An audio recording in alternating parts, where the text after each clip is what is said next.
کرتے, air condition میں یاد نہیں کرتے, پنکھوں کے نیچے یاد نہیں کرتے, ٹھنڈی ہوا میں یاد نہیں کرتے, رات کو یاد نہیں کرتے, دن کو یاد نہیں کرتے, اور آقا امت کو کس وقت یاد فرما رہے ہیں صلی اللہ علیہ وسلم. ان کی وفا دیکھ, اپنی جفا دیکھ. تو سرکار کو شادی میں یاد نہیں کرتا کہ میرے نبی کا شادی کے موقع پہ کیا حکم ہے. کاروبار کرتے حضور کو یاد نہیں کرتا. کون سا وقت ہوگا ہمارے سنبھلنے کا. جناب فاطمۃ الزہرا رضی اللہ تعالی عنہا کہتی ہیں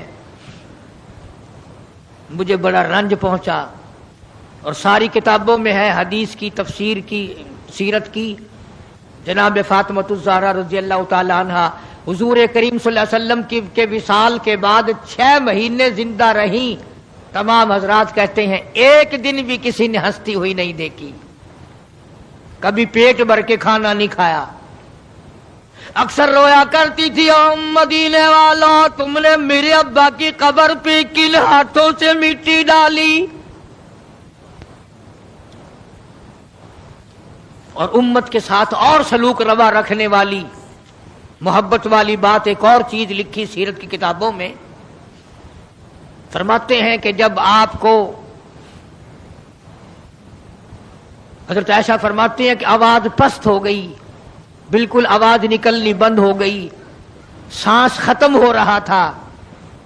توجہ بھائی, سانس ختم ہو رہے تھے, آواز بالکل پست ہو رہی تھی. حضرت عائشہ فرماتی ہیں کہ لب حرکت کرتے تھے, لب مبارک حرکت کرتے تھے. حضرت عائشہ فرماتی ہیں کہ میں نے یوں کان لگا دیا لبوں کے قریب کہ کیا فرما رہے ہیں. فرماتی ہیں یہ کی آواز تھی, ربی حبلی امتی, مولا میری امت کو معاف کر دے, مولا میری امت کو معاف کر دے. جس امت کے لیے ساری ساری رات سجدوں میں دعائیں مانگی, آنسو بہا بہا کے دعا مانگی, اور اس آخری وقت میں بھی اس امت کے لیے دعائیں فرما رہے ہیں.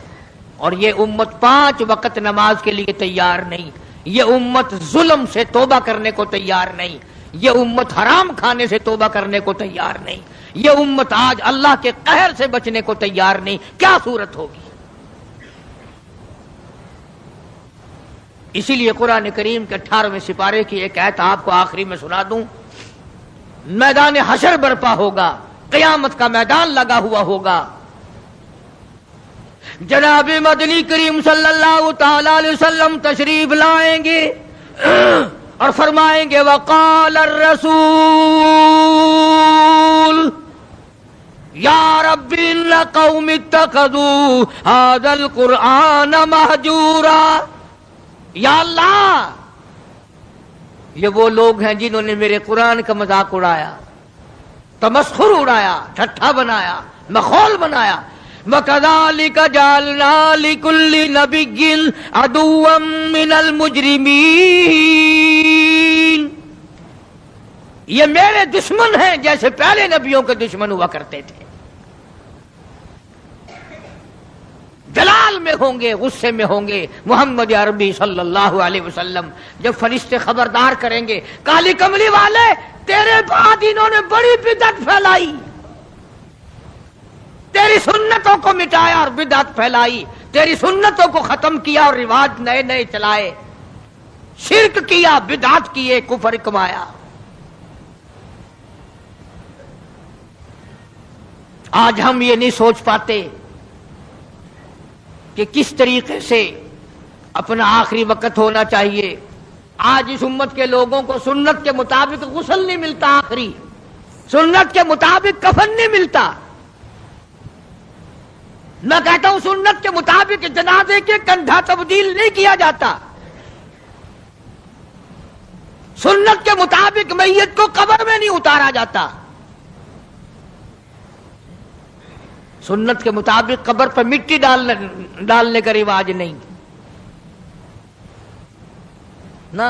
اور تو بڑی بڑی تعلیم ڈگریاں حاصل کر لیتے ہو, قبر پر مٹی ڈالنے کی دعا سیکھتے ہوئے پھانسی لگتی ہے. کون سیکھتا ہے؟ یہ چاروں طرف جتنے بوڑھے بیٹھے ہیں سفید داڑیوں والے، پوچھ کے دیکھو، سوائے 100 میں سے 2 کے 98 کو نہیں آتی۔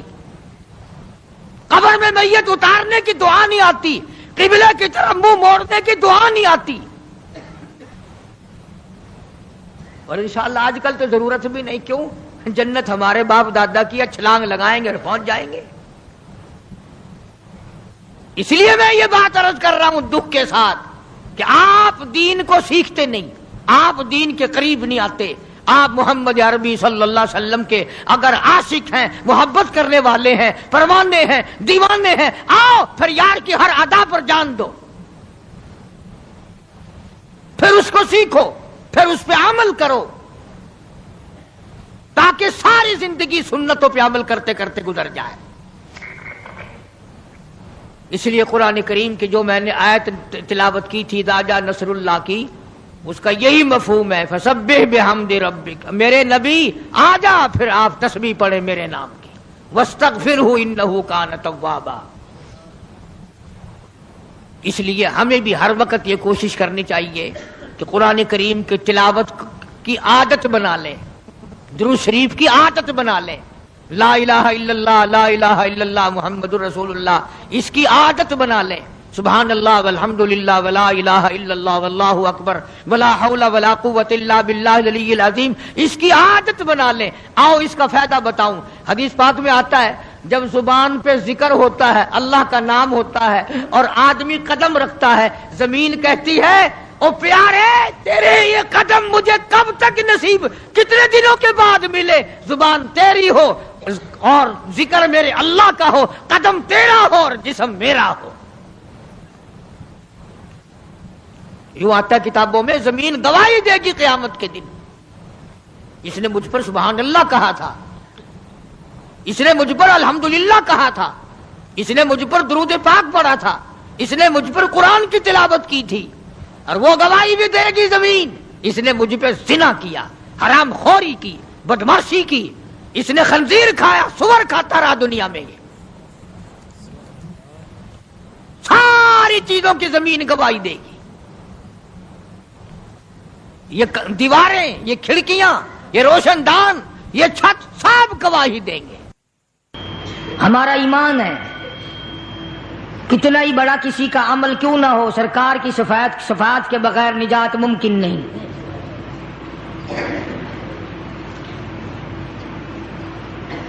یہ وہ کلام الہی ہے جو سرکار مدینہ کو عطا ہوا، جو اللہ پاک کی زبان نے خود ادا فرمایا، جبریل امین نے لا کر سرکار کو دیا، سرکار نے زندگی بھر اس کی تلاوت فرمائی۔ آج جو میں نے آیتیں پڑھی ہیں ان کا خلاصہ یہی ہے، قرآن کریم میں اللہ پاک نے فرما دیا میرا محبوب جو تمہیں دے وہ لے لو، اور جس سے منع کرے اس سے ہٹ جاؤ، واتقوا اللہ، ڈرو میرے اس معاملے میں، اگر ایسا نہیں کرو گے تو تمہاری دنیا بھی برباد، تمہاری آخرت بھی برباد۔ پہلی امتوں کی بدعمالیوں کی وجہ سے ان کو دنیا ہی میں طرح طرح کی سزا بھگتنی پڑی، اس امت کو آخرت کے اوپر رکھ دیا گیا، جزا سزا سب کچھ وہاں ہوگا۔ کتنا خوش نصیب ہوگا وہ جوان جس کی قبر کے پاس سے مدنی کریم صلی اللہ علیہ وسلم گزرتے ہوئے فرمانے لگے اس قبر کے اندر لیٹا ہوا فلانا صحابی سورت ملک کی تلاوت کر رہا ہے۔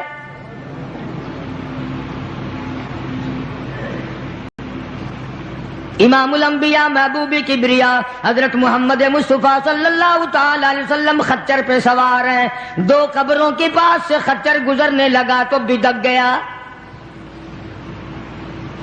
آپ وہیں پر اتر گئے، ان قبروں کے پاس کھڑے ہو کر آپ نے دعا فرمائی، کسی درخت کی شاخ ٹہنی منگا کر اس کے 2 ٹکڑے کر کے دونوں قبروں کے اوپر ایک ایک ٹہنی گاڑ دی، صحابہ کرام کو خطاب کر کے ارشاد فرمایا محمد عربی صلی اللہ تعالی علیہ وسلم نے، او لوگوں ان دونوں قبر والوں کو بڑا سخت عذاب ہو رہا تھا، آپ نے یہ بھی فرما دیا اس ایک قبر والے کو عذاب جو سخت میں نے دیکھا، میرا خچر بھی بدک گیا، اس کو پیشاب کی چھینٹوں سے نہ بچنے کی وجہ سے بڑا سخت عذاب ہو رہا ہے۔ آج لوگ جو نماز نہیں پڑھتے وہ کہتے ہیں چلو میرے کل کون سے کپڑے پلیت ہوں گے، پیشاب کیا اور یوں ہی کھڑا ہو گیا، نہ استنجا خشک کرتے ہیں نہ پانی سے استنجا کرتے ہیں، کئی بدبخت کھڑے کھڑے پیشاب کرتے ہیں۔ تو آقا مدنی حضرت محمد الرسول اللہ صلی اللہ تعالی علیہ وسلم نے فرمایا، صحابہ کرام کے سامنے فرمایا، اس دنیا میں فرمایا، اپنی حیاتی میں ہی فرمایا، لوگوں پیشاب کی چھینٹوں سے بچنے کی کوشش کیا کرو، اس قبر والے کو بڑا سخت عذاب پیشاب کی چھینٹوں سے نہ بچنے کی وجہ سے ہو رہا ہے۔ جس طرح بیٹھ کے پیشاب کرو، ہوا کے رخ پہ نہ بیٹھو کہ چھینٹے اڑ کے نہ آئیں، نرم زمین پہ پیشاب کرو چھینٹے اڑ کر پیروں پہ نہ پڑیں، ایسی جگہ ڈھلوان کی طرح پیشاب کرو جہاں دور جا کے چھینٹے پڑیں۔ لوگ اس کو گناہ نہیں مانتے، اور خصوصاً جو انگریز کے چیلے ہیں وہ تو گناہ ہی نہیں سمجھتے۔ قرآن کریم میں اللہ تبارک و تعالیٰ نے صاف صاف فرما دیا، میرے محبوب کی اطاعت تمہاری نجات ہے، میرے محبوب کا کہنا مانو گے تمہاری نجات ہو جائے گی۔ اور یہاں تو آپ نے قبر کے بارے میں صاف صاف فرما دیا، لوگوں پیشاب کی چھینٹوں سے پرہیز کیا کرو ورنہ قبر کا عذاب بڑا سختی سے ہوگا۔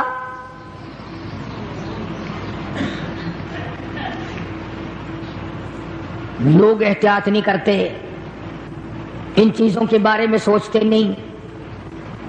آج کل پکی جگہ بن گئی، فلش بن گئے، وہاں بھی اس بات کا خاص خیال رکھو کہ پیروں پہ، وہ کہتے ہیں چلو جی کپڑے تو بچیں، پیروں پہ لگ گئے تو کیا ہے، یہ قبر کا عذاب پیروں سے لے کر سر تک جہاں بھی پیشاب کی چھینٹیں لگیں گی اسی کی وجہ سے شدید عذاب میں مبتلا ہوگا۔ دوسری قبر والے کے بارے میں ارشاد فرمایا محمد عربی صلی اللہ تعالی علیہ وسلم نے، او لوگوں اس مسلمان کو عذاب ہو رہا ہے اس کی چغل خوری کی وجہ سے۔ اس کو آج ہم گناہ نہیں مانتے، پیٹھ پیچھے گلہ کرنا، شکوہ کرنا، اس کے اندر عیب نکالنا، نقص نکالنا، اس کو ذکر کہتے ہیں۔ پہلے لوگ شراب خانوں میں بھی چغلی نہیں کیا کرتے تھے، اب تو مسجدوں میں بیٹھ کے چغلی کی جاتی ہے، مسجدوں میں بیٹھ کے گلہ کیا جاتا ہے، منبر رسول پہ بیٹھ کے گلہ کیا جاتا ہے۔ قرآن کریم نے فرمایا ایاکل لحم اخیہ میتا فکرہتموہ، او لوگوں کیا تم اس بات کو پسند کرو گے، محبوب رکھو گے کہ اپنے سگے بھائی کا مرے ہوئے کا گوشت کھاؤ؟ جس چیز کی برائی اصل میں دل سے نکل جائے پھر اس کو ہم لوگ گناہ بھی نہیں مانتے، اس کو عذاب بھی نہیں مانتے۔ فرمایا ایاکل لحم اخیہ، اپنے بھائی کا، مردار بھائی کا گوشت کھانے کے برابر ہے، اس کا گلہ کرنا، اس کا شکوہ کرنا، اس کی پیٹھ پیچھے چغلی کرنی۔ میتا فکرہتموہ، مردہ بھائی کا گوشت کھانے کے برابر ہے۔ قرآن کریم کہتا ہے واتقوا اللہ ان اللہ هو التواب الرحیم، ڈرو میری ذات سے، جو میں نے بتا دیا وہ پکا ہے، وہ اٹل ہے، وہ سچا ہے، اس کے خلاف ہو ہی نہیں سکتا۔ مدینہ منورہ میں اللہ پاک سب کو زیارت نصیب فرمائے۔ رمضان کا مہینہ تھا، دو عورتوں کو اتنا سخت روزہ لگا، مرنے کے قریب ہو گئی۔ کسی نے سرکار دو عالم صلی اللہ علیہ وسلم سے ذکر کیا کہ جی دو عورتیں ہیں، ان کو اتنا روزے نے تنگ کیا ہوا کہ وہ تو مرنے کو ہو رہی ہیں۔ آپ نے فرمایا روزہ تنگ کرتا ہے؟ روزے نے تنگ کیا کہ جی ہاں۔ ان دونوں کو بلوا لیا۔ نبی کا مزاج امت کو سمجھانے کا تھا نا، میری امت بچ جائے، عذاب سے بچ جائے۔ ان دونوں عورتوں سے کہا کہ یہ پیالہ لے لو اور اس میں قے کرو، اس میں اپنے حلق میں انگلی مار کے الٹی کرو۔ انہوں نے کہا جی کیا نکلے گا، ہمیں تو بھوک نے بڑا تنگ کیا ہوا ہے۔ فرمایا جیسے میں کہتا ہوں ویسے تم کرو تو صحیح۔ انہوں نے انگلی ماری، جب قے کی تو پیالے میں گوشت کے ٹکڑے اور تازہ خون آیا۔ اب صحابہ کرام سے حضور کریم صلی اللہ علیہ وسلم نے خطاب کر کے فرمایا کہ وہ جو قرآن ہے نا ان یاکل لحم اخیہ میتا فکرہتموہ، انہوں نے چغلی کی ہے، اور وہ بھائی کا جو گوشت، مردار کا گوشت کھانے کا جو قرآن میں آیا ہے وہی ان کے منہ سے اب یہ تازہ لہو اور گوشت نکلا ہے۔ ان کو روزہ اسی لیے تو زیادہ لگا۔ عموماً پرہیزگار متقی لوگ جو سارا دن رمضان میں قرآن کریم کی تلاوت